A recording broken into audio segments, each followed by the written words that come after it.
Jadi ini hanya sekedar ini ya, bayangan ya, apa sih pendidikan kritis itu, tapi lebih ke arah bahwa sebenarnya pendidikan kritis itu adalah mandat mulia ya. Jadi mengasumsikan, jadi kampus dan masyarakat itu tidaklah terpisah ya. Jadi pendidikan kritis itu menganggap bahwa kampus dan masyarakat itu tidak terpisah.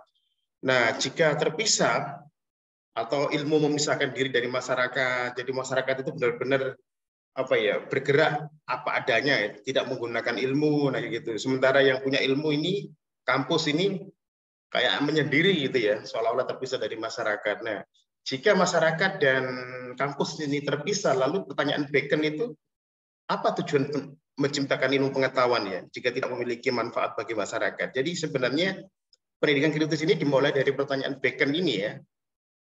Apa tujuan pendidikan? Apa tujuan menciptakan ilmu pengetahuan ya jika tidak memiliki manfaat bagi masyarakat. Nah di situ jadi kalau nanti teman-teman bisa menelusuri dari Bacon ya. Nah lalu John Dewey ya, menjawab ya. John Dewey ini adalah sosiolog juga ya. Jadi nanti saya ingin ada satu kelompok ya itu mencoba untuk merekonstruksi ya pendidikan kritisnya John Dewey ya. Nah John Dewey ini sosiolog juga ya. Tapi kayaknya terabaikan ya. Nah disinilah coba nanti kita akan menghasilkan sketsa ya pendidikan kritisnya John Dewey. Jadi ada satu kelompok yang mencoba untuk memformulasikan ya seperti apa pendidikan kritisnya John Dewey itu. Nah, John Dewey sudah mengingatkan ya adanya apa ya keterkaitan antara sosial kemasyarakatan ya. Ketimbang ilmu itu terisolasi sendiri ya. Kalau dalam bahasa orang itu menara gading gitu ya. Menara gading itu hanya ilmunya untuk ilmu kan gitu ya. Nah, ini dianggap menurut John Dewey kalau ilmu misalnya kampus itu tidak terhubung ke masyarakat itu namanya terisolasi ya dan hanya dibanggakan sebagai budaya akademik yang tak terhubung dengan masyarakat. Nah sebenarnya ya ini pendidikan kritis di Indonesia ini diawali dari teman-teman mahasiswa kan KKN ya. Teman-teman mahasiswa ini KKN ya. KKN itu adalah wujud dari pendidikan kritis sebenarnya ya. Jadi ketika mahasiswa melakukan perkuliahan ya di luar kelas di masyarakat maksudnya ya, itu memiliki implikasi praktis. Jadi John Dewey tadi menyebut sebagai pendidikan progresif ya. Jadi nanti kalau teman-teman merekonstruksi teorinya pendidikan John Dewey adalah pendidikan progresif. Kombinasi antara teori yang didapat di kelas melalui pendidikan dan pengajaran dengan praktik dalam pendidikan melalui proses pengamalan real dalam kehidupan. Ya, jadi disebut dengan progresif. Jadi nanti mahasiswa kalau melakukan KKN apalagi satu semester itu adalah pendidikan kritis atau progresif menurut John Dewey ya. Karena tujuannya adalah perubahan masyarakat ya. Nah kalau Habermas menyebutnya sebagai emansipatoris ya. Jadi kalau John Dewey tadi pendidikan kritisnya adalah progresif, tapi kalau Habermas adalah emansipatoris. Pendidikan itu baru bisa dikatakan kritis apabila memang lebih mengutamakan endingnya adalah emansipatoris. Jadi nanti kita akan berikan contoh ya pendidikan kritisnya Habermas. Jadi manusia itu harus belajar ya interaksi dengan alam, itu adalah belajar teknis, lalu belajar praktis ya berinteraksi dengan orang sekelilingnya. Nah nanti akhirnya akan menghasilkan namanya emansipatoris, berusaha mencapai pemahaman dan kesadaran tentang perubahan transformasi kultural dari suatu lingkungan. Jadi belajar emansipatoris ini menekankan agar seseorang mencapai suatu pemahaman dan kesadaran yang tertinggi akan terjadinya perubahan dan transformasi sosial dalam lingkungan sosialnya. Nah, jadi perlu memahami lingkungan alam dan lingkungan sosialnya ya. Jadi belajar yang baik itu tidak hanya sekedar teori ya, tidak hanya sekedar menghafal, tidak hanya sekedar menabung kata-kata itu ya, tapi harusnya lebih banyak seperti Anda KKN itu ya, lebih banyak berinteraksi dengan masyarakat, lebih banyak melakukan apa ya, melakukan pemetaan. Jadi sebenarnya kalau di pendidikan kritis ini sejak kecil sejak mulai TK atau playgroup itu ya sudah dibiasakan untuk mengenal lingkungannya ya, lingkungan alam dan lingkungan sosialnya kalau menurut Habermas. Baik, nah kalau model Paulo Freire, pendidikan kritis ini adalah harus ada perbaikan ya, berpihak demi perbaikan ya. Karena pendidikan itu tidak netral menurut Paulo Freire ya. Nah, ada yang tertindas dan pendidikan kritis itu adalah tujuannya adalah membantu orang-orang yang tertindas ini ya. Membantu orang-orang yang tertindas ini untuk keluar ya dari kemiskinan, dari kesenjangan. Nah, oke. Nah, ini seiring dengan apa yang dikatakan oleh Gramsci ya. Pendidikan yang baik itu adalah pendidikan yang menghasilkan intelektual organik ya. Intelektual organik. Anda nggak mungkin bisa menjadi intelektual organik kalau Anda tidak terhubung ke dalam konteks sosial Anda ya. Jadi bayangannya itu intelektual organik ini adalah Anda misalnya dari lingkungan apa, lingkungan nelayan atau lingkungan pertanian, lingkungan pegunungan, atau lingkungan industri, buruh misalnya, Anda memahami itu dan Anda bisa mengubah mereka ya, mengubah keluarga Anda, bisa mengubah lingkungan sosial Anda. Nah, itu adalah yang diinginkan oleh Paulo Freire maupun Gramsci ya. Nah, atau Foucault juga ya, Foucault juga menyebut sebagai pengetahuan alternatif ya. Jadi artinya gini, ketika Anda itu misalnya di sosiologi akan mendapat banyak teori ya, akan menjadi banyak teori dan kayaknya Anda harus mulai mengadaptasikan teori-teori itu ya. Jadi mengambil misalnya yang kecocokan Anda dengan siapa itu ya, kecocokan Anda dengan misalnya dari teori klasik itu Anda tertarik ke siapa, kecocokannya dengan siapa, lalu teori modern itu kecocokannya dengan siapa, lalu teori kritis, teori postmodern itu, nah disitulah nanti Anda tidak hanya sekedar menggunakan teori ya, tidak hanya sekedar mengetahui teori itu, tapi benar-benar Anda itu menerapkan teori itu ya, jadi meyakini teori itu dan diterapkannya. Nah itulah bayangan dari Foucault ya, bayangan dari Foucault itu sehingga Anda mendapat ilmu yang bermanfaat dan bisa digunakan untuk mengubah sosialnya masyarakat.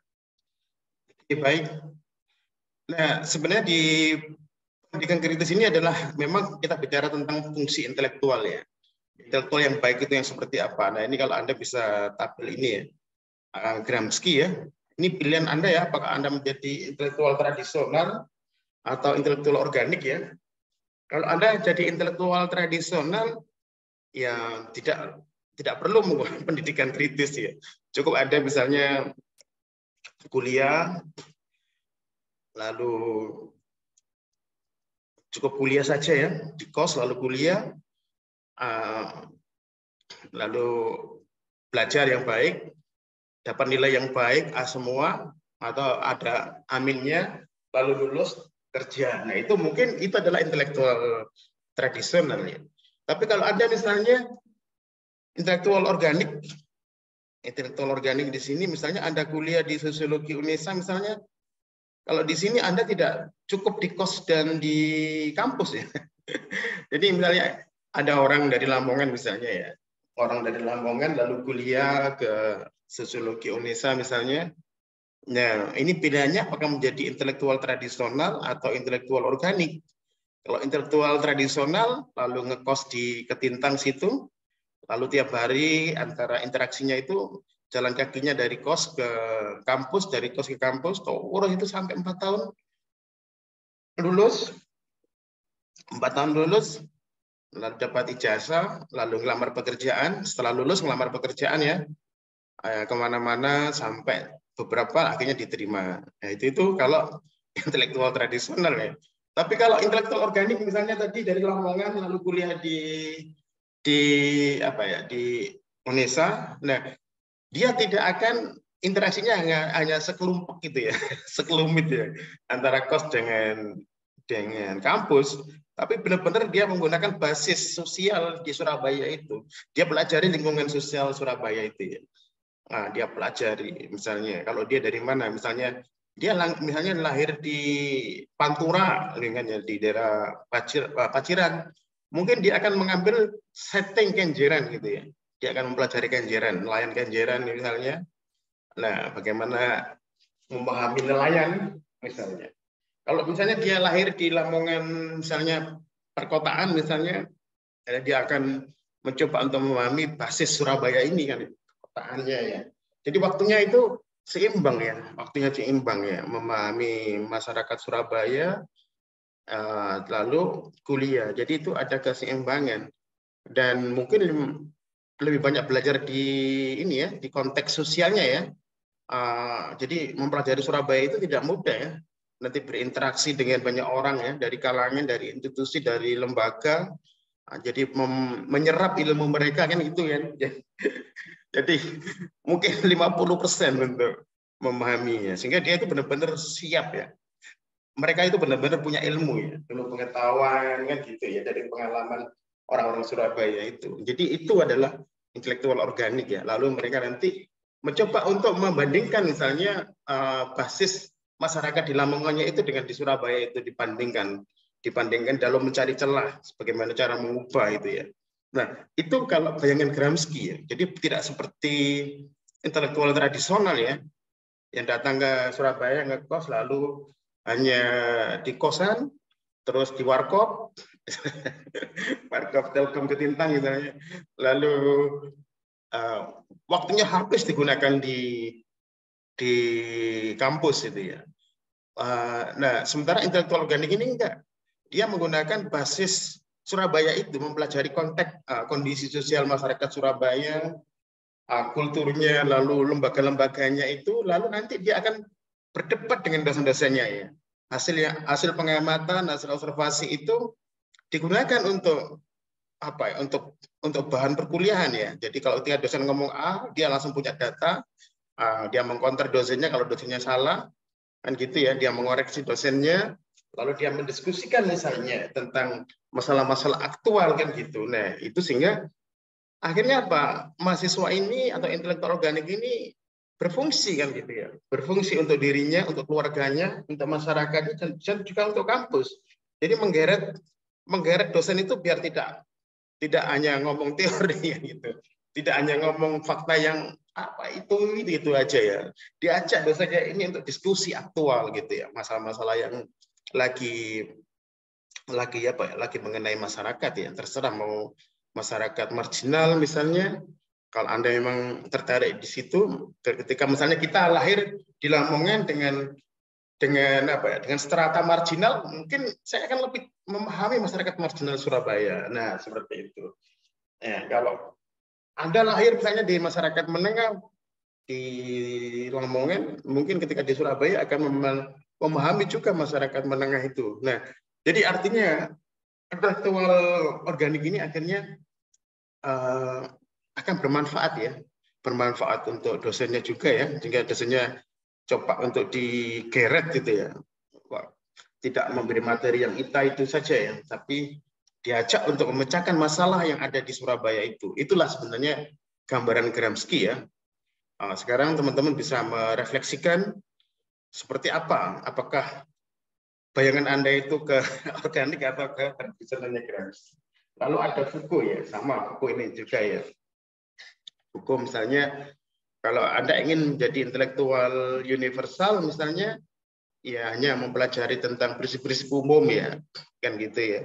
Hanya ingin menjadi suhu kebenaran, ingin menjadi apa sumber kebenaran gitu ya. Itu kalau ya, jadi itu lalu ujungnya sama ya seperti intelektual tradisional Gramsci itu ya. Tujuannya adalah nanti mendapat pekerjaan, lalu dia menduduki kekuasaan tertentu kan gitu ya endingnya. Jadi yang diinginkan adalah mobilitas vertikal individual kan ya, baik intelektual tradisional maupun universal ini. Jadi nanti setelah lulus kuliah, lalu dia melamar pekerjaan, tidak cukup dengan pekerjaan itu, dia ingin jadi pemimpin di situ, ingin mempengaruhi orang, ingin berkuasa, ingin apa ya, semacam pokoknya punya kekuasaan lah istilahnya ya. jadi orang penting ya, bukan jadi orang sembarangan ya. Nah itu kalau di itu. Nah kalau intelektual spesifik itu adalah lebih pada tadi itu memahami orang Surabaya, memahami masyarakat Surabaya, dan dia bisa menyampaikan kebenaran orang lain kan gitu ya. Oh, jadi ketika dia bisa punya bahan banyak bahan gitu ya, banyak bahan karena dia banyak interaksi dengan masyarakat ya. Nah itu dia bagaimana masuk ke dalam masyarakat miskin, lalu akan dia mengerti pengetahuan orang miskin, apa yang dirasakan misalnya ketika misalnya BBM ini naik gitu ya, bagaimana perasaan orang-orang miskin itu misalnya ya, dia ngerti kan gitu ya. Nah, seperti itu. Oke, itu adalah spesifik. Nah, lalu Errol Said juga sama ya. Apakah pendidikan ini hanya menjadikan orang profesional ya? Orang profesional ini betul jadi apa hanya sekedar kuliah lalu dapat apa? Dapat ijazah dan dapat pekerjaan, bisa mengangkat mobilitasnya sendiri, cukup di situ dia apa akhirnya dia akan menjadi pembela organisasi itu ya, membela tempat bekerjanya itu, walaupun tempat bekerjanya ini sebenarnya melakukan pembohongan ya, pembohongan publik, melakukan korupsi, melakukan istilahnya banyak kecurangan-kecurangan, tapi karena dia itu profesional, saya bekerja digaji cukup gitu ya, saya bekerja gaji cukup, nggak usah repot-repot kritis gitu ya. Ini adalah profesional ya. Atau Anda menjadi intelektual ya. Intelektual di sini adalah seperti yang dikatakan oleh Errol Said sama dengan Gramsci ya. Orang yang apa ya? Orang yang berada di luar kekuasaan ya.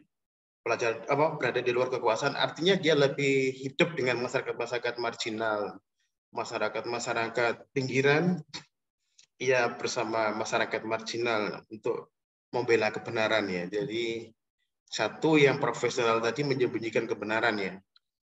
Tempat bekerjanya banyak melakukan manipulasi, bahkan mungkin meracuni ya, meracuni masyarakat misalnya. Tapi karena dia memang digaji dan pikirannya itu saya di sini bekerja selesai gitu ya. Tapi kalau intelektual tidak ya, dia akan membela yang dirugikan ya, masyarakat yang dirugikan itu. Jadi ini adalah gambaran peran intelektual yang sebenarnya pendidikan kritis itu arahnya ke sini ya. Sebenarnya endingnya ke situ. Baik, ada pertanyaan untuk sementara ini?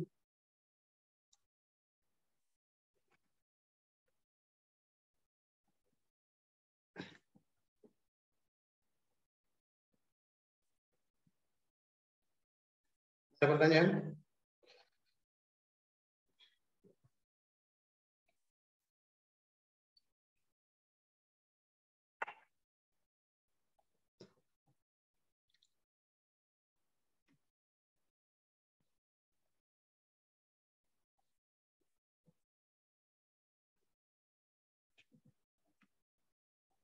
Halo?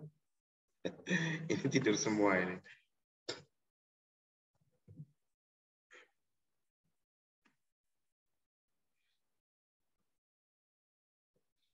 Halo, ada pertanyaan? Ini saya sudah ngomong hampir 30 lebih ya, 30 menit ya. Halo Pak. Iya. Pak, saya cuma mau menanyakan ya. Saya izin bertanya ya Pak. Oh iya. Ya. Nanti yang tanya, ini page-nya ya ditulis ya. Iya. Ya Pak. Iya. Oke, nanti biar page yang menulis. Okay. Saya kemarin kan ada matkul sosiologi kurikulum itu pertama. Itu kan ada sedikit membahas tentang Paulo yang mana fungsi pendidikan itu ada dua. Kalau enggak memerdekakan, katanya menjinakkan. Nah itu saya nggak tahu maksudnya memerdekakan atau menjinakkan tuh kayak gimana. Mungkin di sini bisa memberikan arti itu. Maksudnya itu gimana? Saya ingin bertanya kepada Pak. Terima kasih itu. Oh, suaranya pedat-pedat ya. Mungkin Luki bisa Di chat aja ya. Baik, Pak. Itu ada background-nya tadi itu yang suaranya dapat putus, ada background-nya lagi. Bisa di chat ya. Oke, yang lain nggak ada. Saya Bapak izin tanya, Pak. Oh iya, Dr. Rahman. Kalau yang saya lihat dari 3 tokoh tadi itu kan pendidikan kritis itu menuju pada apa ya? Menuju pada istilahnya membersamai orang-orang yang marginal ya Pak. Nah, jadi termasuk misal gagasan Bapak Pendidikan Indonesia Ki Hajar Dewantara itu juga masuk ke dalam pendidikan kritis ya Pak. Kan kalau tidak salah apa ya Kak? Yang diharapkan oleh Pak Ki Hajar Dewantara itu kan mengenai cipta karsa dan rasa yang ujungnya itu adalah memerdekakan manusia dan manusia itu bisa melakukan sesuatu itu sesuai kehendaknya tanpa ada apa ya, tanpa ada paksaan dari orang lain seperti itu, Pak. Ya, Abdurrahman ya. Oke, baik. Oke, Ki Hajar Dewantara ya. Ki Hajar Dewantara ini disebut tokoh pendidikan Indonesia ya. Dan kayak lamat-lamat itu memang di kampus itu sedikit banyak istilahnya mengadaptasikan pendapat kayaknya mungkin. Saya nggak tahu apakah itu teori ya, karena yang jelas pendidikan di kita itu lebih banyak menggunakan teori-teori psikologi ya, dari Piaget, John Dewey, bukan John Dewey malah jarang ya. Piaget, Vygotsky itu ya, Vygotsky lalu ya lebih ke arah kognitif ya, ke arah kognitif. Brunner, lalu banyak itu ya, dari itu ya. Artinya ketika bicara tentang teori pendidikan itu lebih ke psikologi ya, diambil tokoh-tokoh tadi itu ya, Vygotsky, Piaget, Bandura, misalnya itu ya. Nah, memang di Ki Hajar Dewantara ini sedikit-sedikit dikutip ya, misalnya sedikit-sedikit dikutip, tapi tidak menjadi mainstream ya, Abdurrahman ya, tidak menjadi mainstream sehingga misalnya kita yang dari murni ini agak kesulitan mendeteksi ya, menavigasi kira-kira ending dari pendidikannya Ki Hajar Dewantara itu seperti apa gitu ya, Abdurrahman ya. Itu karena di kalangan pendidikan pun, di kalangan prodi pendidikan, Ki Hajar Dewantara juga hanya sekedar dikutip ya, dikutip penyataannya, beberapa statement-statementnya saja, Abdurrahman ya. Tapi tidak seperti yang tadi misalnya Gramsci, misalnya Paulo Freire, ya misalnya Habermas, misalnya itu yang ada penekanan-penekanan khusus, misalnya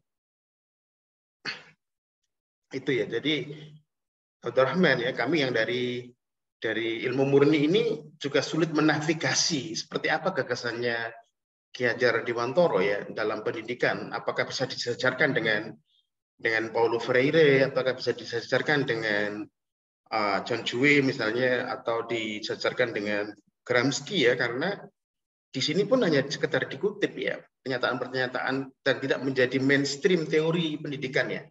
Tidak menjadi mainstream dari belajar yang harus di-create, yang harus dikembangkan di Indonesia itu ya. Sehingga nanti sistem pendidikan Indonesia itu berbeda dengan yang lain itu ya, dengan berbasis pada Ki Hajar Dewantara. Itu Mas Abdurrahman ya. Iya. Ya, Pak. Terima kasih banyak, Pak. Iya, oke.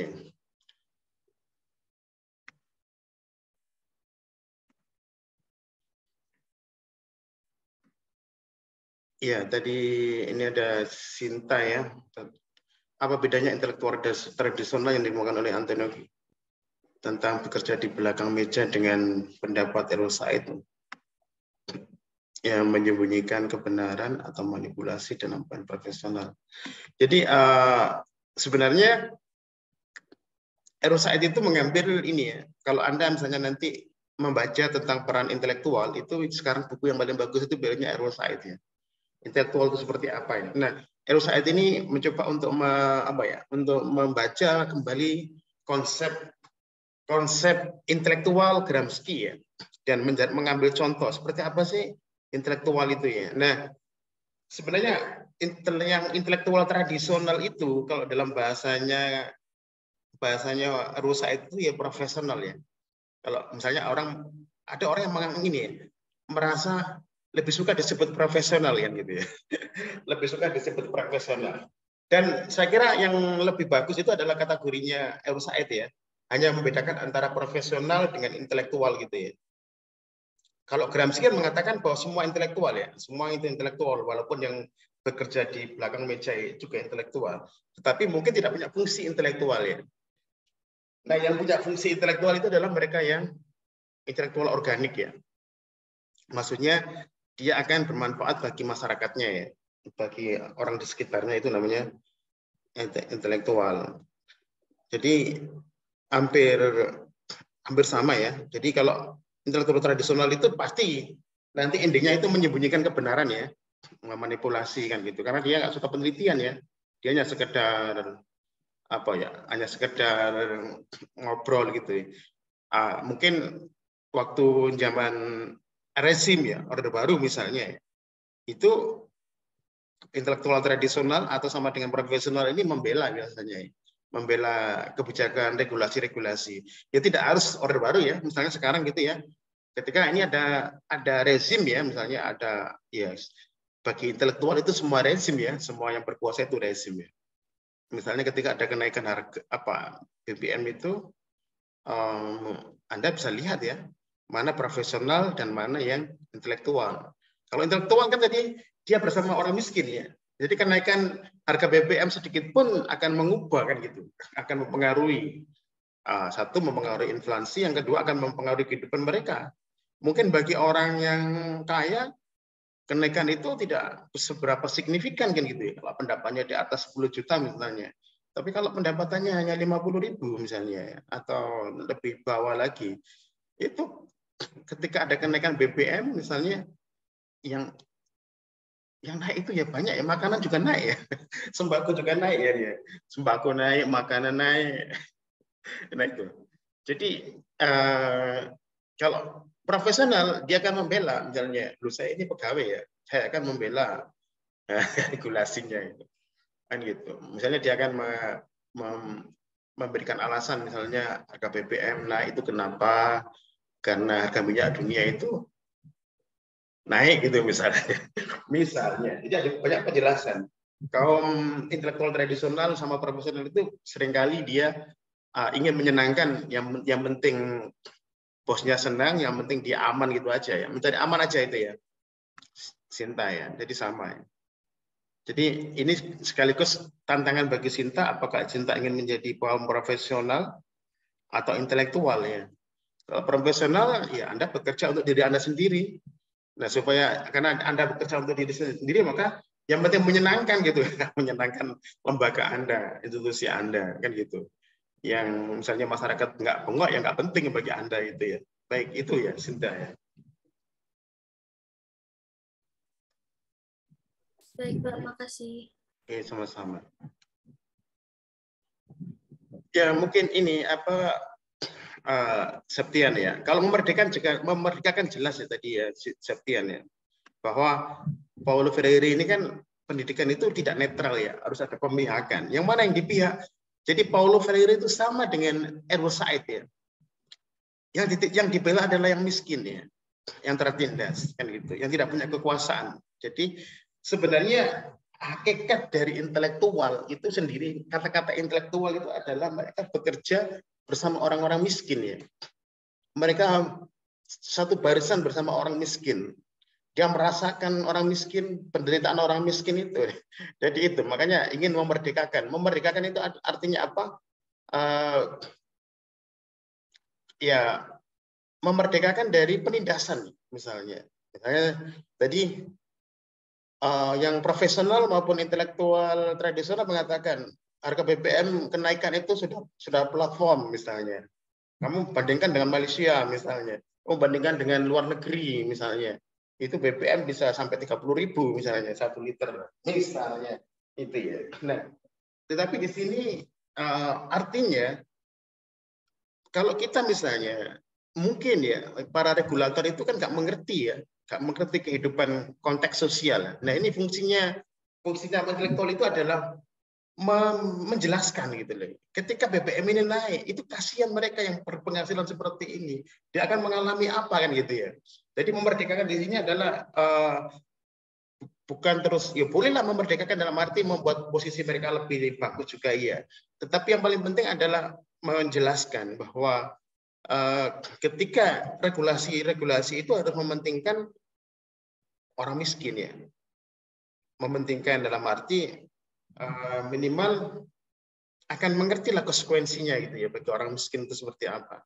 Karena tadi mungkin yang intelektual tradisional sama profesional tadi itu dia mungkin pro ya dengan misalnya semua regulasi itu pro aja karena hidupnya sudah enak ya.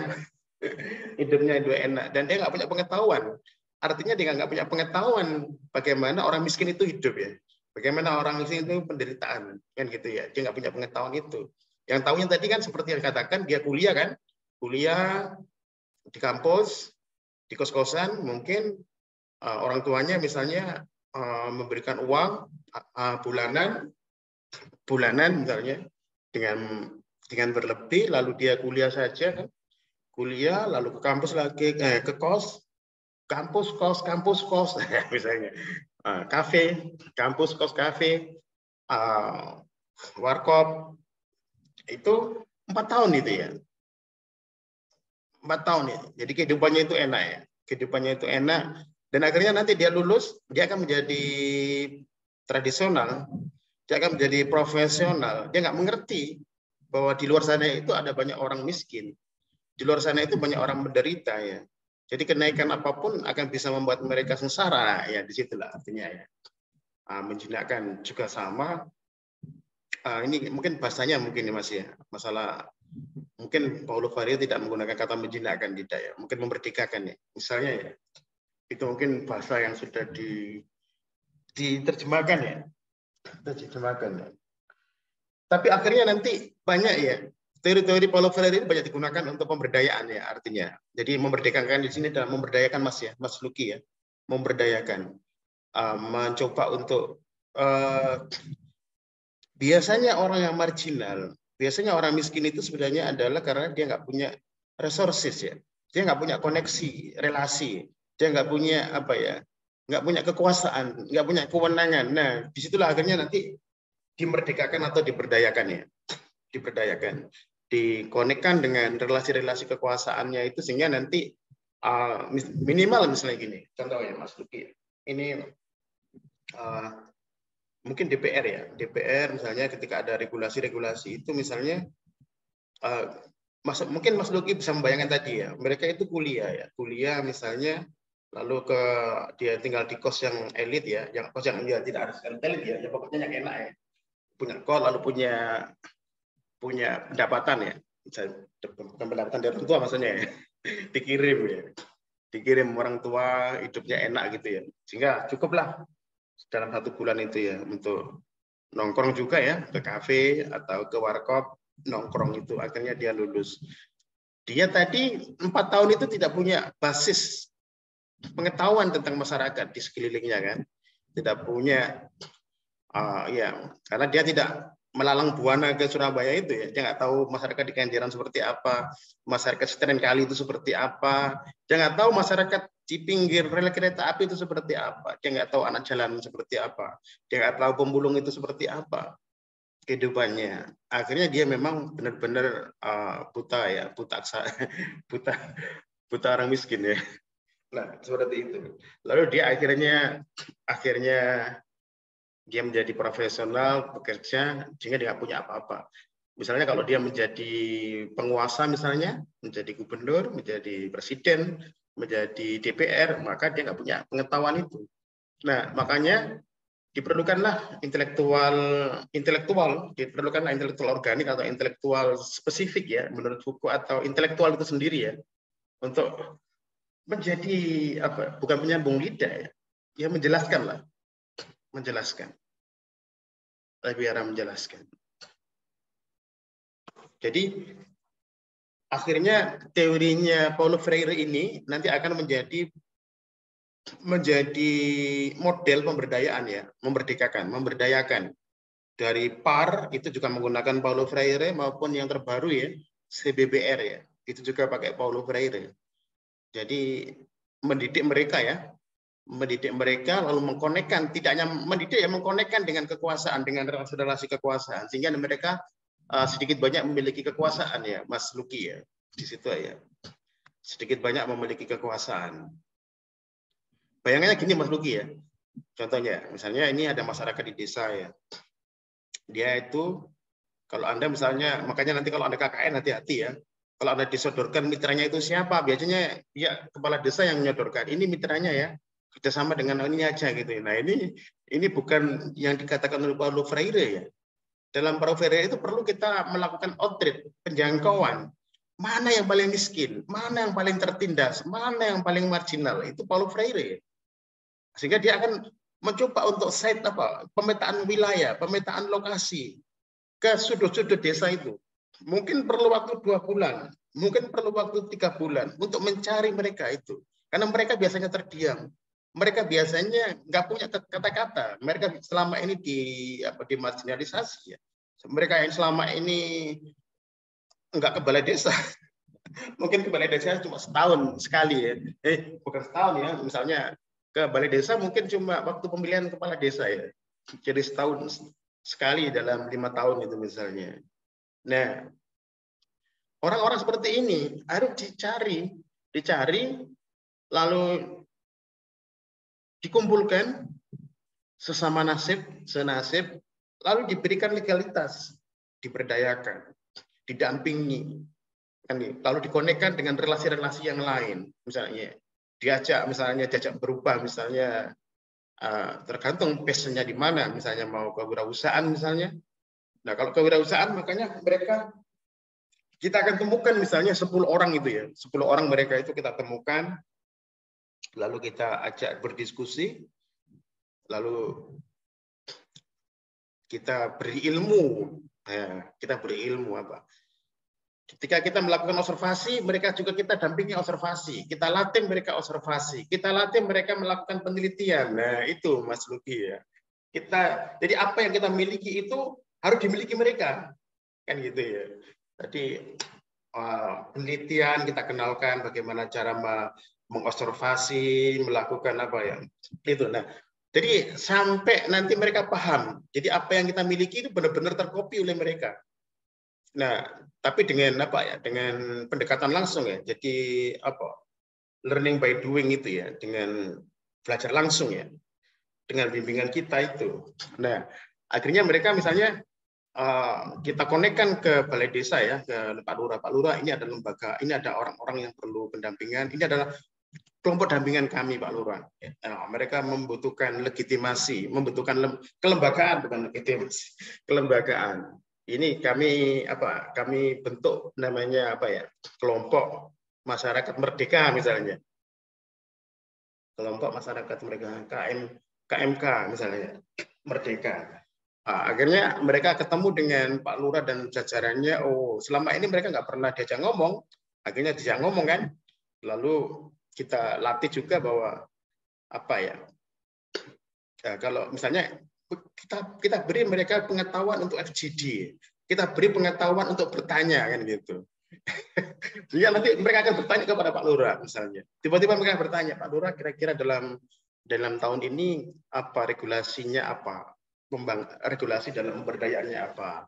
Apakah kita bisa melihat misalnya membaca RPJMDes misalnya?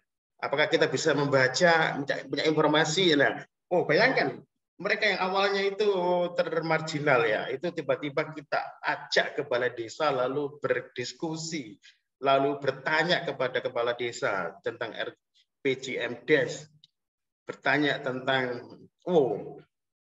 ini hari akhirnya pasti terkejut ya, artinya di situ ya Mas Luki ya. Lalu tidak sampai di situ saja, kita konekkan dengan tergantung passionnya apa tadi itu misalnya. Biasanya misalnya kewirausahaan, misalnya kita konekkan dengan lembaga-lembaga bisnis, kita konekkan dengan lembaga-lembaga pemerintah yang lain yang lebih besar dari desa itu, ke kabupaten, ke provinsi, bahkan mungkin ke Jakarta itu ya. Nah itu artinya Mas Luki ya. Jadi memerdekakan kan di situ bukan terus hanya sekedar kata-kata, tidak, tapi benar-benar membuat mereka itu adalah menjadi manusia yang setara dengan yang lain gitu ya. Dan punya kewenangan, juga punya kekuasaan, dan juga punya kemampuan gitu ya. Oke, jadi mereka bisa bertanya kan gitu. Ya, bayangkan nanti bisa, karena misalnya hak warga untuk mengetahui apa yang di pemerintahan desa itu kita berikan. Kita latih mereka berdiskusi, kita latih mereka bertanya, bahkan kita latih mereka penelitian. Nah itu Mas Luki ya, di situ.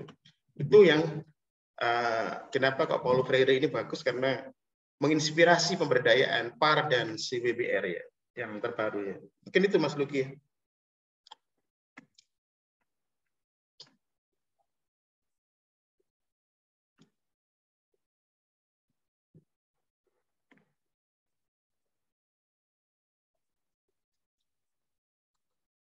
Akhirnya nanti kelompok itu bisa sounding ke banyak lembaga, bisa sounding ke DPR. Nah, dia bisa melihat regulasi-regulasi, aturan-aturan apa saja yang itu ya. Sehingga mereka akhirnya sekarang setara dengan yang lain itu ya Mas Luki. Kan gitu ya. Ini awalnya mereka jangankan hanya 5 tahun sekali itu mereka baru ke balai desa kan waktu pencoblosan itu ya, Pak Lurah itu. Nah, tapi karena didampingi itu, karena pendidikan model Paulo Freire ya, itu akhirnya mereka punya kemampuan abad 21 itu Mas. Ya, kemampuan abad 21 kritis, kolaboratif, kreatif ya. Dia punya literasi ya itu Mas Luki ya. Jadi fungsi dari kita intelektual itu adalah memberikan kelompok-kelompok marginal itu adalah kemampuan abad 21.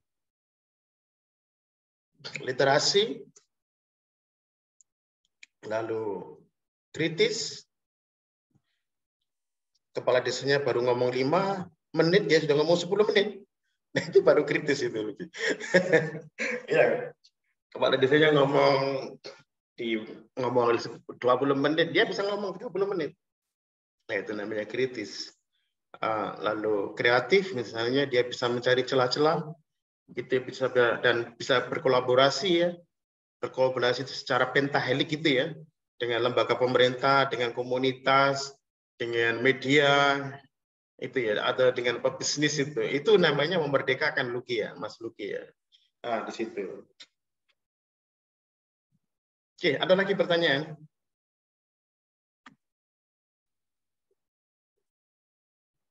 Oke, baik. Ini ada lagi. Oke, terima kasih Mas Septian. Oke, ada lagi. Iya, ini mumpung Anda belum terlambat juga ya. Belum terlambat menjadi mahasiswa, jangan seperti yang dikatakan Gramsci itu intelektual tradisional, adanya di kos, di warkop, di kafe, lalu ke kampus, terus itu selama 4 jam, 4 tahun itu ya. Sehingga Anda nggak punya pengetahuan apapun tentang kondisi sosial masyarakat ya. Nah, maka bisa dipahami ketika Anda itu tidak banyak bertanya ya. Bisa dipahami sekarang tidak hanya Anda ya, hampir semua mahasiswa dan semua peserta didik ya, baik di SMP SMA itu, dia nggak bisa bertanya ya, karena nggak punya pengetahuan empirik ya, nggak punya pengetahuan empirik, tidak mengerti kondisi sosial misalnya, ya mengerti kondisi sosial. Bagaimana misalnya anak-anak SD, SMP, SMA itu misalnya ketika harga mahal, mereka masih minta sepeda motor kan gitu ya. Karena ini bukan produk dari pendidikan kritis kan, dia nggak mengerti orang tuanya kan gitu ya. Baik, oke, kalau nggak ada pertanyaan langsung aja ya. Nah, jadi tadi saya sudah berjanji itu adalah sekelumit ya tentang pendidikan kritis ya. Jadi Anda bisa menelusuri dari filsafatnya ya, Bacon ya. Iya, Bacon. lalu Anda dibantu dengan sosiolog gitu ya, John Dewey itu sosiolog yang terlupakan ya.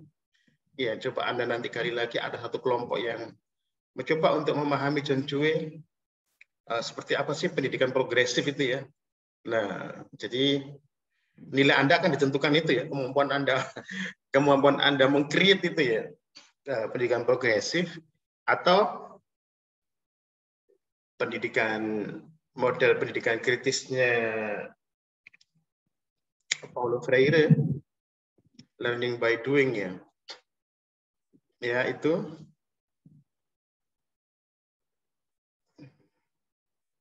Dan kalau bisa mungkin satu kelompok satu ya, nggak boleh sama ya. Mungkin di kelasnya beda nggak apa-apa ya. Jadi satu kelas misalnya yang sudah mengambil Freire tidak boleh diambil orang lain di kelompok lain ya. Baik, oke. Ya, jadi ini coba ya, saya mencoba seperti apa sih pendidikan kritis Habermas ya. Mungkin Habermas ini masih kalah dengan John Dewey ya. Kalau di literasi ini ya, di literasi pendidikan kritis mungkin kalah ya dengan John Dewey, mungkin kalah dengan Paulo Freire ya. Tetapi saya coba ya ingin memahami ya.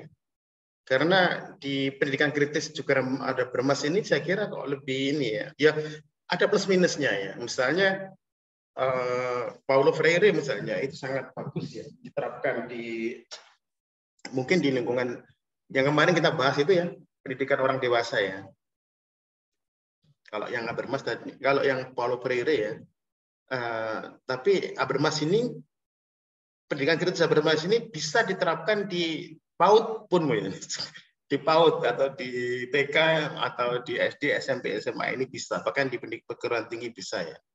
Saya kira bisa kalau pendidikan kritisnya Habermas ini. Nah, jadi nanti teman-teman tidak boleh lagi mengambil Habermas ya, karena saya sudah berikan ya Habermas ini ya.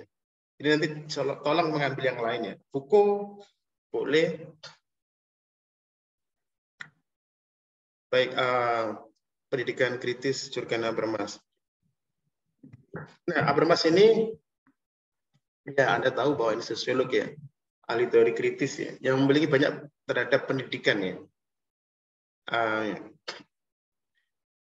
Artinya Habermas ini diakui dalam teori belajarnya itu ya. Di beberapa buku ada ya.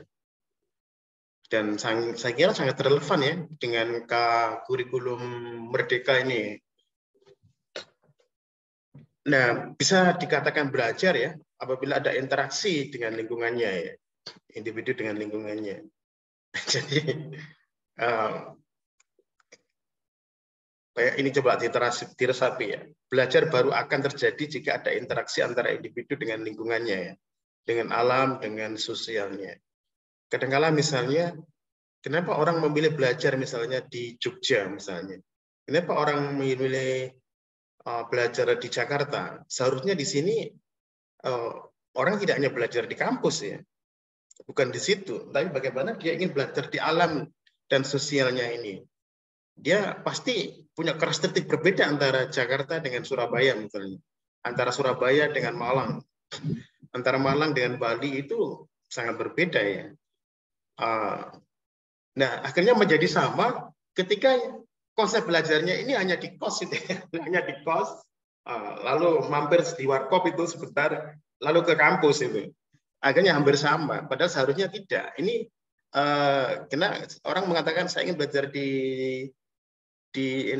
Jakarta misalnya, UI misalnya, karena di situ adalah pusat kekuasaan misalnya. Itu betul, pusat kekuasaan. Artinya dia tidak hanya belajar dalam konteks kampusnya, tapi dia akan belajar pada konteks interaksi sosial yang lebih luas.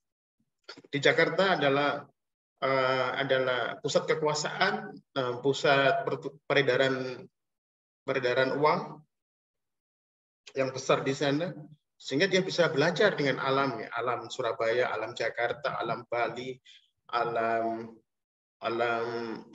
Malang, sehingga nanti itu akan mempengaruhi cara berpikir mereka, struktur kognitif mereka akan terpengaruhi ya menurut menurut Piaget, dengan belajar lingkungan alam dan lingkungan sosial itu akan terbentuk struktur kognitif ya dengan sendirinya ya.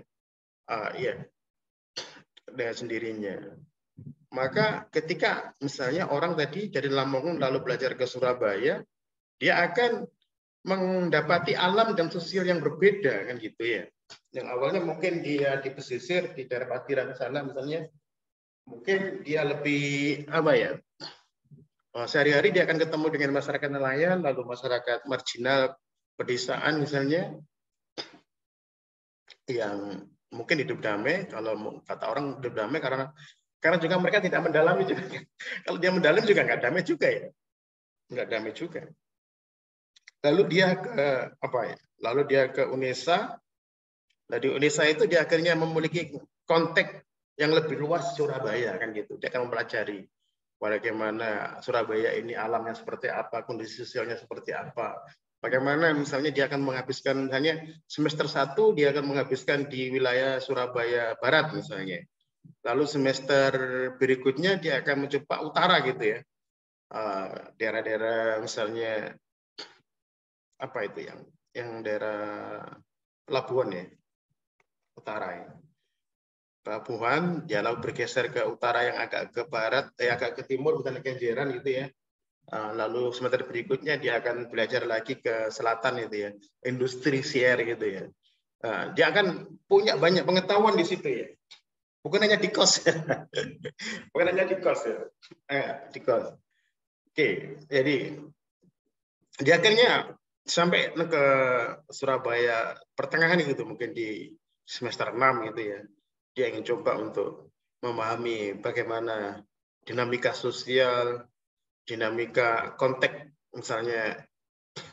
Nah, itu dia, dan akhirnya dia punya pemahaman. Bayangkan yang awalnya dia di Patiran yang sangat simpel mungkin ya, mungkin lalu akhirnya dia di Surabaya di situ dia punya banyak pengetahuan, dan pengetahuannya ini didiskusikan di kelas gitu ya. Ketika ada dosen membuka pelajaran itu, dia akan banyak bertanya gitu ya tentang dinamika itu. Nah, ini yang diharapkan ya dalam pendidikan kritis itu ya. Tapi ketika pertanyaan dibuka nggak ada pertanyaan, ya memang betul karena Anda tidak punya pengetahuan empiris ya. Ada hanya tadi di kos misalnya, atau misalnya ketika pandemi misalnya kuliah itu di rumah ya, hanya di dalam kamar gitu ya. Orang tuanya bengak-bengok itu misalnya minta bantuan itu, saya kuliah Bu. Saya kuliah Bu, orang tuanya bengak-bengok ya. Seperti itu ya misalnya. Alasan kuliah tapi nggak mau bantu orang tuanya itu. Orang tuanya menangis dia nggak tahu, orang tuanya bersedih nggak tahu. Nah, ini akhirnya pendidikan itu tidak jelas ya asalnya. Baik.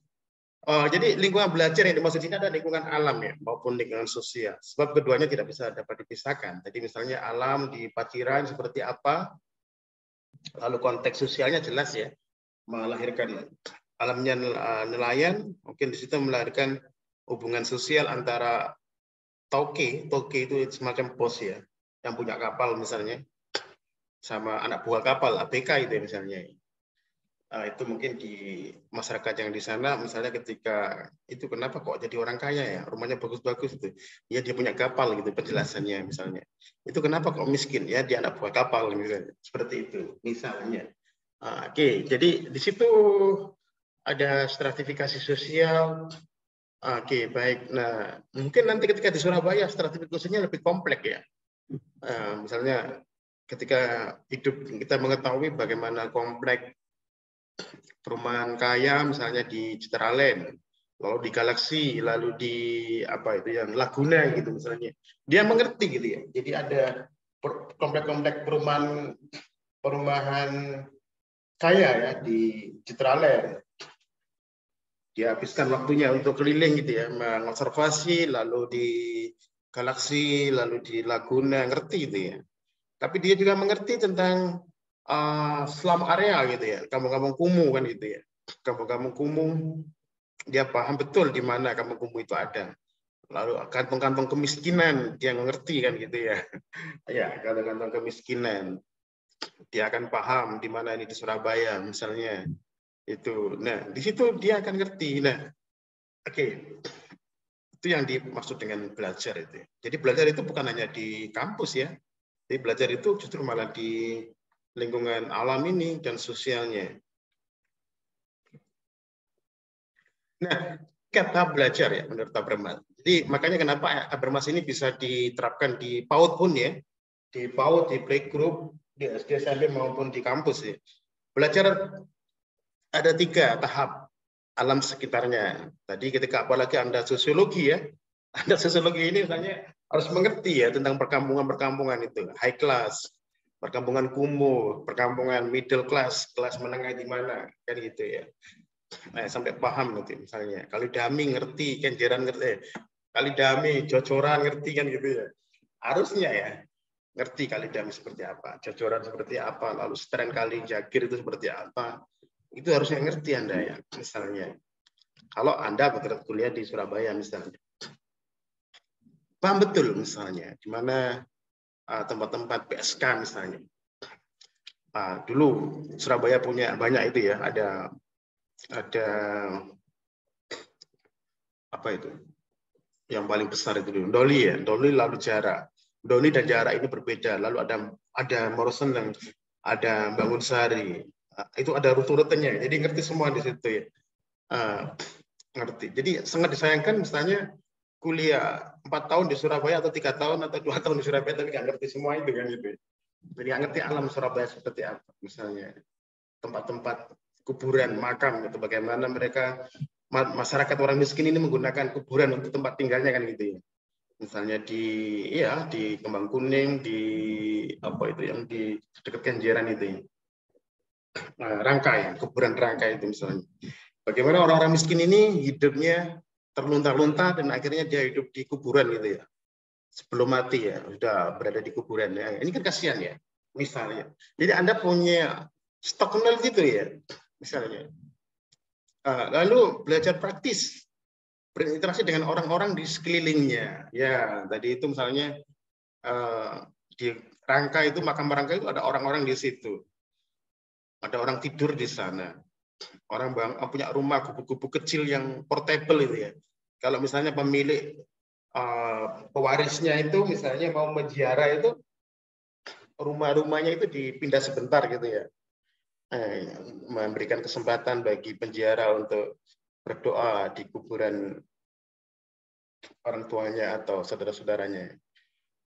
Dia mengerti kenapa sampai hidup seperti itu misalnya, understanding ya.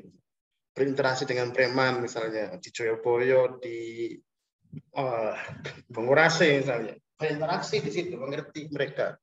Anak-anak jalanan mengerti mereka gitu ya. Dan tidak hanya itu, juga mengerti tentang lembaga-lembaga sosial itu. Lembaga-lembaga kemasyarakatan, berinteraksi dengan misalnya, dia berinteraksi dengan anak jalanan. Lalu dia harus berinteraksi dengan dinas pendidikan gitu ya. Dinas pendidikan Surabaya, dinas pendidikan Jatim, bagaimana regulasi tentang anak jalanannya ini, bagaimana literasinya seperti apa, ada nggak proyek-proyeknya untuk mereka itu. Berinteraksi seperti itu. Berinteraksi dengan orang-orang yang mungkin sebelumnya sudah lebih dulu ya mengurusi anak jalanan itu, misalnya ada LSM, ada sanggar alang-alang, ada sanggar apa gitu ya, intinya dia ingin mendalami, ingin memahami mereka dari hasil pengetahuan yang dikumpulkan oleh mereka untuk mengerti anak jalanan seperti apa, sehingga nanti akan tahu gitu ya, misalnya anak jalanan itu ada 2 itu ya. Ada semi anak jalanan, ada anak jalanan. Semi anak jalanan ini mereka masih bisa pulang. Misalnya berapa jam dia ada di lokasi, berapa jam dia sudah pulang ya, seperti itu. Ada yang benar-benar anak jalanan gitu ya. Nah, jadi akhirnya nanti Anda itu menjadi sosiolog beneran ya, sosiolog empiris ya. Anda benar-benar mengerti tata kelola kota ini misalnya, tata ruang kota. Anda benar-benar mengerti di kota ini penghuninya seperti apa, masyarakatnya seperti apa, itu ngerti kan gitu ya. Jadi bukan hanya ada di kampus itu ya, hanya membaca buku itu. Ini sangat disayangkan. Ya, inilah pendidikan kritis itu ya. Oke, baik. Lalu ada belajar emansipatoris, yaitu peserta didik berusaha mencari pemahaman dan kesadaran tentang perubahan, transformasi kultural. Artinya ini. Ketika Anda sudah paham tentang kondisi alamnya seperti apa, Anda paham tentang kondisi sosialnya seperti apa, tentang agen-agen perubahan di masyarakat itu. Anda gampang cara mengubahnya kan gitu kan misalnya. Tadi misalnya Anda paham tentang anak jalanan. Anak jalanan itu ada dua, ada pra anak jalanan sama ada anak jalanan. Nah, kira-kira yang diubah yang lebih mudah yang mana? Yang gampang diubah adalah yang pra anak jalanan. Anda tinggal mendampingi mereka, Anda tinggal berdiskusi dengan orang tuanya kan gitu. Karena mereka masih terkontrol dengan orang tuanya. Anda bisa mendiskusikan tentang pendidikan, tentang pentingnya misalnya. Di situ mungkin karena itu akhirnya mungkin targetnya adalah pra anak jalanan misalnya. Anda bisa menghubungkan mereka dengan dinas pendidikan, dengan dinas sosial, dengan pemangku kepentingan stakeholder yang lain. Gitu. Kan banyak stakeholder di Surabaya itu misalnya ada lembaga keagamaan, ada lembaga-lembaga donatur gitu misalnya. Jadi apa yang dibutuhkan oleh anak jalanan ini misalnya itu akan bisa dikonekkan dengan yang lain. Nah itulah bisa mengubah itu ya maksudnya ya emansipatoris itu di situ. Artinya di situ mengkonekkan mengkonekkan ke dalam stakeholder dan sehingga stakeholder akan bekerja sesuai dengan dengan basis kulturnya masing-masing, basis modelnya masing-masing. Nah seperti itu. Baik, 3 tahap belajar ya. Nah, tadi belajar teknis ya, bagaimana berinteraksi dengan alam lingkungan yang benar ya. Dan ini saya disayangkan misalnya anak-anak SD, anak SMP ini tidak diajak untuk ini ya, untuk observasi ke lapangan nih. Lingkungannya seperti apa, ketika dia hidup di nelayan seperti apa, ketika orang tuanya hidup ini di gunungan seperti apa, ketika orang tuanya hidup di pertanian yang tandus, misalnya pertanian, ini akhirnya dia ngerti tentang involusi pertanian misalnya. Oh ternyata banyak sawah, tapi sawah ini sebenarnya tidak sebanding dengan jumlah manusianya kan gitu. Sehingga ngerti nanti orang tuanya itu apa statusnya. Oh statusnya adalah petani gurem misalnya, atau buruh tani misalnya. Sehingga anak-anak itu ngerti betul ya orang tuanya seperti apa, ngerti masyarakatnya seperti apa itu ya. Jadi tidak hanya sekedar di kelas ya, hanya di buku ya. Oke. Pengetahuan dan keterampilan apa yang dibutuhkan yang perlu dipelajari agar mereka bisa menguasai alam sekitarnya. Ya, jadi misalnya kalau nelayan ya. Jadi nelayan ini misalnya anak-anak dari TK, dari playgroup ini diajari tentang jaring, diajari tentang ya minimal ngerti lah ini jaring seperti ini. Oh ini loh perahu ini, galangan kapal seperti ini. Cara membuat sampan seperti ini. Ini harus ngerti kan gitu ya. Seharusnya. Nah, sehingga nanti misalnya mereka yang mengerti misalnya, oh ini adalah alat yang bisa merusak alam lingkungannya. Ini adalah alat yang tidak ramah lingkungan misalnya. Mereka mengerti. Iya. Sehingga akhirnya anak-anak itu mencintai lingkungannya ya. Dia lahir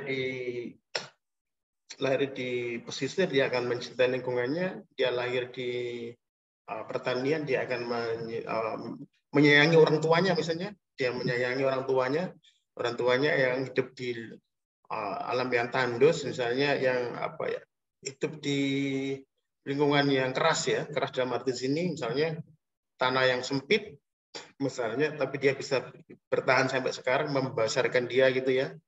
Ini luar biasa, pasti ada usaha yang keras di situ ya. Jadi benar-benar anak ini ya termasuk juga mahasiswa juga ya ini. Ini bukan anak-anak dan ini benar-benar dia ngerti kan gitu ya. Dia mengerti. Nah, jadi agar apa? Agar peserta didik itu terintegrasi ya dengan alam sekelilingnya. Jadi mencintai lingkungannya itu ya. Mereka terintegrasi ya, bukan tercerabut ya. Bukan tercerabut. Dan ini kan sekarang banyak tercerabut ya. Misalnya di masyarakat pertanian mereka nggak mau jadi petani kan gitu ya. Bukan menjadi petani. Misalnya dia nggak mau mengambil jurusan pertanian misalnya. Yang sebenarnya itu nanti akan membantu masyarakatnya, membantu orang tuanya misalnya. Nah, misalnya dia ada di nelayan misalnya. Banyak mereka yang nggak mau jadi nelayan ya. Bisa saja jadi nelayan berdasi ya. Tapi akhirnya lautan itu banyak dikelola orang asing ya. Lautan ini banyak dicuri orang ya, karena ya tadi itu anak-anak nelayan tidak lagi mencintai alamnya ya. Dia lebih ingin duduk di kantor ya. Ingin menjadi pegawai perkantoran misalnya. Ya, ya karena itu. Jadi karena jelas bahwa anak-anak atau tidak diajari tentang belajar teknis ya. Baik, di sosiologi itu kan ada namanya positivis ya. Jadi kita misalnya jangan terus kita itu membenci Durkheim tidak ya.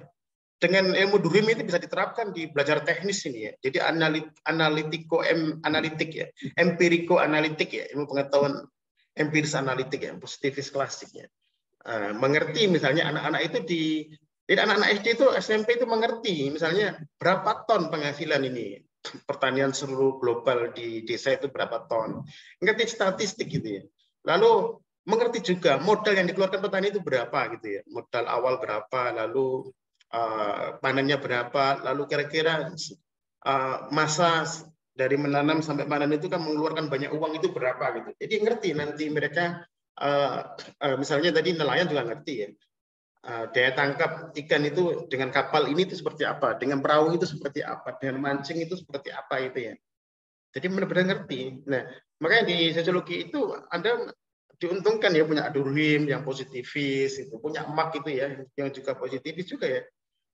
Sehingga misalnya kalau Anda mempelajari ingin mengerti kehidupan buruh itu kan tahu Marx itu biaya produksi berapa, lalu keuntungan pemilik modal berapa, lalu gaji itu berapa, gaji buruh itu berapa, lalu kebutuhan buruh di masyarakat itu seperti apa, kebutuhan realnya apa, itu ngerti. Jadi ilmu empirico analitik ini penting ya bagi anak, bagi Anda juga sama, mengerti. Jadi ilmu tentang ekonomi, tentang apa ya, tentang ya potensi alam ini harus diajari itu. Nah, di sini akhirnya apa? Belajar teknis ini ya memang dengan menggunakan teori positivis itu akhirnya mengerti ya. Mengerti tentang apa ya? Tentang cara menguasai alam seperti apa. Cara mengelola alam seperti apa. Nah, itu ya. Baik. Oke. Nah, dari belajar teknis ini, saya membayangkan kalau anak-anak SD, SMP itu, SMA diajari itu akan luar biasa, akan mengerti tentang kondisi alamnya. Berapa jumlah pohon, jenis pohon di situ seperti apa. Misalnya ketika anak-anak itu tinggal di pesisir misalnya, dia akan mengerti berapa jumlah jenis pohon mangrove itu apa misalnya. Api-api, bedada misalnya, atau apa, dia ngerti. Lalu dia akan ngerti tanaman yang paling bisa membantu abrasi itu, supaya nggak tidak abrasi itu apa. Dia akan ngerti sehingga dia tidak akan menebang itu, dia akan menanam pohon-pohon itu sehingga jadi ngerti gitu ya. Jadi apa manfaatnya hutan mangrove, pohon mangrove itu. Nah, itu sama juga nanti di nelayan itu dia akan ngerti terumbu karang itu seperti apa. Nah, misalnya ketika kita buang sampah itu, sampah ini kemana, akhirnya ngerti dia ya. Akan mencemari alamnya. Nah, jadi di sosiologi itu sudah ada ya ilmu positivis. Nah, itu perlu dipelajari lagi untuk kemampuan kita untuk mengontrol alamnya. Nah, lalu belajar praktis. Nah, belajar praktis ini harus sebenarnya ya guru itu hanya fasilitator ya, dan dosen juga fasilitator sebenarnya. Dosen, guru itu fasilitator. Artinya bahwa peserta didik itu harus lebih banyak berinteraksi dengan di luar ya. Misalnya, ketika Anda kuliah di Surabaya ini sebenarnya dosen hanya fasilitator. Anda harus lebih banyak ini mencari pengetahuan, pengalaman di luar ya, misalnya. Di situ bertanya pada orang-orang marginal, bertanya pada tentang. Jadi ngerti akhirnya nanti ya. Jadi sama dengan misalnya anak-anak SD, SMP itu. Jadi misalnya ketika dia belajar tentang peta itu ya, tentang peta, dia akan melihat itu ya, peta di desanya itu seperti apa. Lalu dia membandingkan. Ketika dia diajari pengetahuan teknis tadi, dia mengerti jumlah pohon, mengerti jenis pohon, mengerti. Dia mengerti misalnya di mana orang jualan itu di mana. dia ngerti orang yang beternak ayam itu di mana, orang beternak sapi di mana, beternak kambing di mana. Dia akan mengerti misalnya pemukiman sudah berubah dari tahun ke tahun, dia akan ngerti. Nah, ketika dia melihat peta di desa itu, dia kan terkejut loh, Pak Kades ini petanya kok nggak berubah misalnya. Nah, akhirnya dia mengerti kenapa peta ini nggak berubah misalnya. Nah, di situ akhirnya dia akan melakukan perbaikan-perbaikan. Nah, seperti itu. Dia banyak berdiskusi misalnya. Tadi itu misalnya dia ke pedagang kecil misalnya di desa itu misalnya. Dia akan bertanya misalnya pendapatannya berapa, lalu konsumsinya seperti apa, ya, lalu pengeluarannya seperti apa, lalu bagaimana cara mengatasi mekanisme survivalnya seperti apa. Nah ini sebenarnya yang harus dipelajari kan itu ya. Jadi baik mahasiswa maupun siswa lebih banyak berinteraksi, yang gitu. Lebih banyak berinteraksi dengan elemen-elemen masyarakat, dengan tokoh masyarakat, tokoh agama, lalu tokoh perempuan misalnya kalau di pedesaan itu sekarang digalakkan ya. Dengan petani misalnya bertanya dengan buruh tani tentang pendapatannya seperti apa, cara hidupnya seperti apa. Nah, itu juga nanti seperti tadi ketika bicara tentang peta, dia akan bisa memperbaiki. Pak Kepala Desa, petanya ini sudah berubah, pemukiman sudah bertambah, misalnya itu. Ada pertambahan di sana, makamnya sekarang sudah berubah, bergeser ini misalnya. Nah, lalu jumlah, misalnya ketika dia melihat monografi itu, Pak ini yang jumlah pemilik sapi ini bertambah, Pak misalnya ini. Bisa berkurang, bisa bertambah. Ini kok cuma 5 ini misalnya.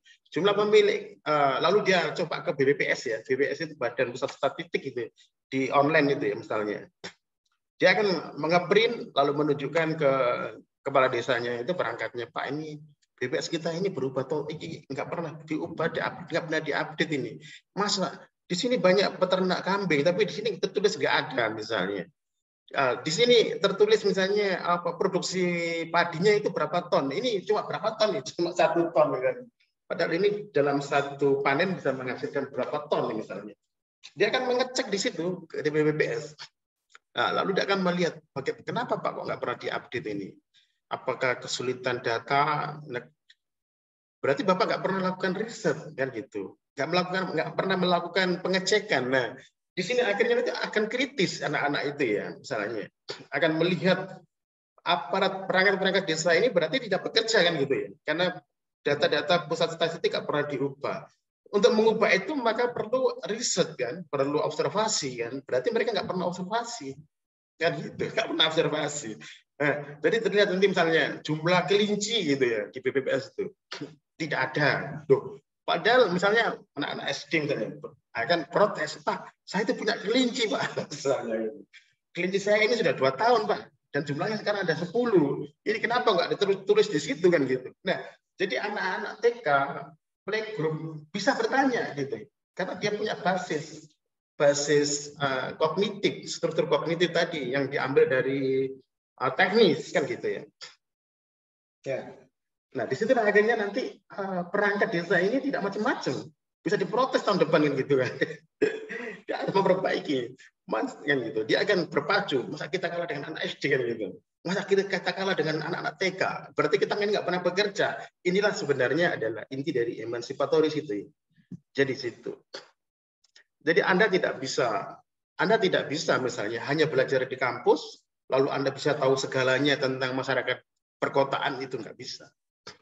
Dan Anda nggak mungkin punya kemampuan, keterampilan, bahkan mungkin bertanya juga nggak mungkin karena tadi itu nggak punya basis pengetahuan ya. Anak SD tadi ngomong, loh, Pak ini jumlah kelinci ini loh. Saya punya kelinci Pak misalnya. Dan tetangga saya itu juga punya kelinci. Lalu jumlah misalnya petani di situ ditulis sangat sedikit sekali. Petani gurem. Padahal anak-anak SD ini menemukan buruh tani di sini ada segini Pak, petani ada segini Pak, pemilik lahan di sini seperti ini Pak, lahan yang 1 hektar ini Pak, pemiliknya, lahan yang cuma 1,5 hektar ini pemiliknya Pak, lalu ini benar-benar petani gurem ini Pak, nah, orang tua kami sendiri Pak misalnya, nah, disitulah. Jadi itu ya, baik interaksi dengan lingkungan, dengan sosialnya ya. Oke, jadi tadi itu kita menggunakan apa? Praktis ya. Ini bisa menggunakan ilmu-ilmu sosiologi, psikologi, antropologi ya, karena ini perlu wawancara ya. Antropologi, sosiologi itu ya. Nah, kenapa Anda diberi pengantar antropologi? Kenapa Anda diberi pengantar sosiologi? Bukan pengantar sosiologi lagi, teori sosiologi kan gitu. Psikologi misalnya. Nah, jadi ini di pengetahuan praktis ini pentingnya hermeneutik ya. Hermeneutik, memahami dunia, memahami masyarakat, memahami sosialnya itu adalah hermeneutik ya. Jadi tadi kalau yang teknis menggunakan positivis, tapi kalau yang praktis menggunakan hermeneutik kan gitu ya, lebih banyak wawancara, memahami pendapat mereka seperti apa. Nah ini, jadi itulah namanya belajar ya, bukan hanya di kelas ya dengan oke baik.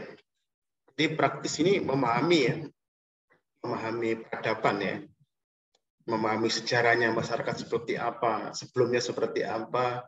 Nah, sehingga nanti punya kemampuan ya, punya benar-benar apa ya, stok knowledge yang lengkap ya. Nah itu baik.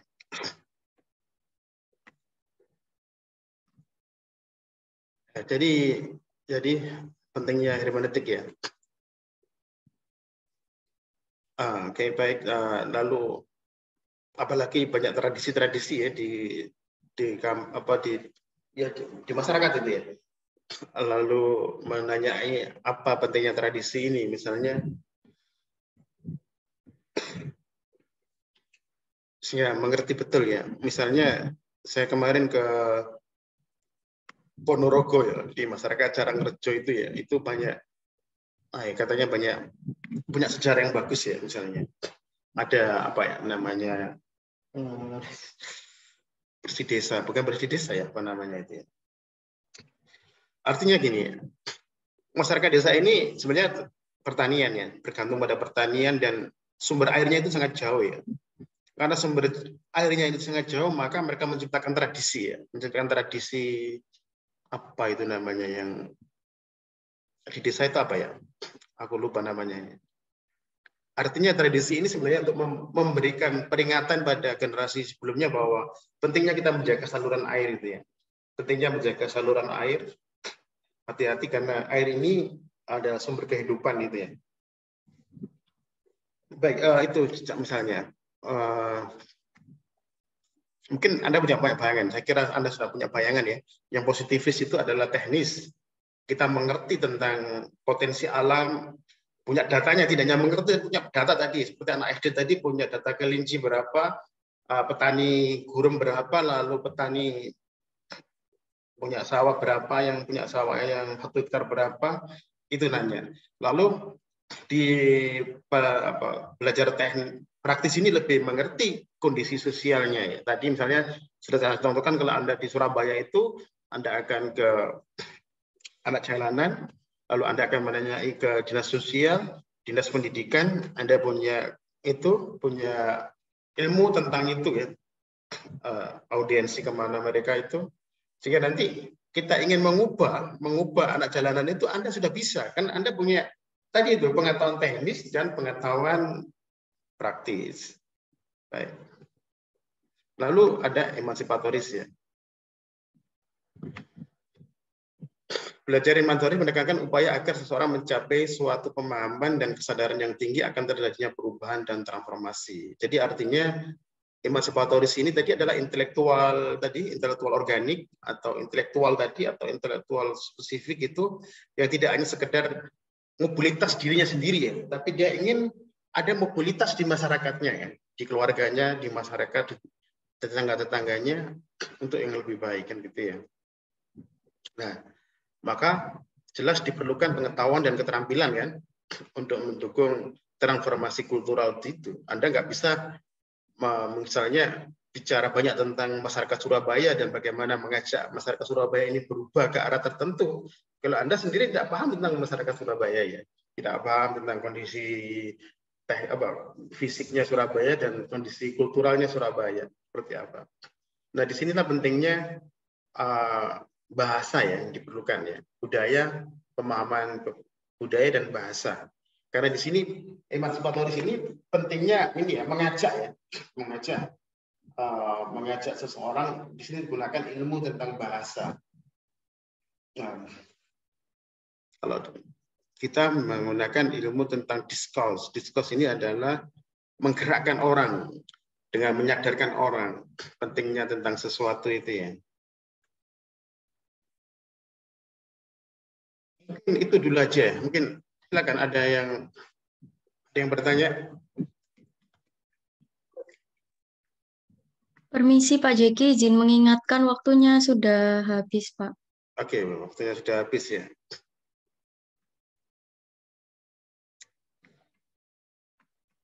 Oke, terima kasih telah diingatkan. Sebentar.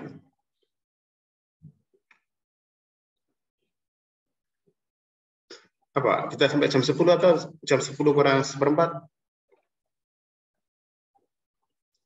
Sampai pukul 9.40 Pak. Oh, kita 5 menit ya. Coba, tapi ada pertanyaan mungkin tidak bacakan, kalau bisa saya jawab, kalau mungkin tak jawab minggu depan. Coba. Baik, ini ada pertanyaan ya. Iya Pak, ada pertanyaan. Saya izin membacakan ya Pak. Iya, silakan.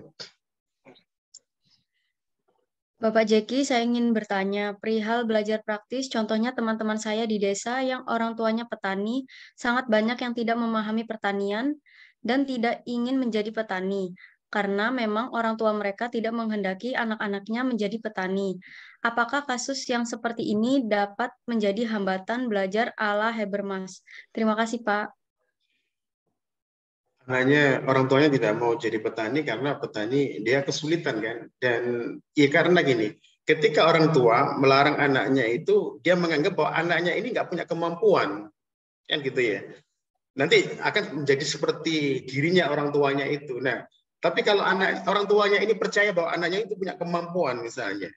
Punya kemampuan misalnya bisa mengubah, maka anaknya, orang tuanya akan terserah, menyerahkan biasanya. Jadi di sini sebenarnya jawabannya telak bahwa sebenarnya orang tua itu tidak percaya pada anaknya punya kemampuan itu, karena enak tadi itu sekolah terus pulang ke rumah makan tidur, sekolah pulang makan ke rumah tidur ya. Jadi tidak pernah membantu orang tuanya, nggak pernah berdiskusi dengan orang tuanya, nggak pernah mencoba untuk memahami kondisi sosialnya dengan orang tua, dan nggak pernah dia misalnya memukakan ide-idenya, misalnya seharusnya petani itu gini Pak, itu nggak pernah. Artinya sehingga orang tua itu berkesimpulan bahwa anaknya seperti dia, kalau dia di pertanian nggak akan bisa apa-apa. Tahu maksudnya ya? Paham ya? Ya. Jadi kalau orang tua melarang itu karena memang orang tua itu percaya anaknya tidak punya kemampuan dan akan menjadi seperti dirinya, nggak mampu untuk keluar dari tekanan itu. Nah, seperti itu. Ya. Dan saya yakin orang tuanya itu seperti itu karena tadi dari TK, playgroup, SD, SMP, misalnya SMA, bahkan kuliah misalnya, nggak pernah berdiskusi dengan orang tuanya tentang pertanian. Ya, nggak pernah bisa memikirkan, nggak pernah misalnya memberikan saran, memberikan inilah kondisinya seperti ini Pak, seharusnya keluar dari sini.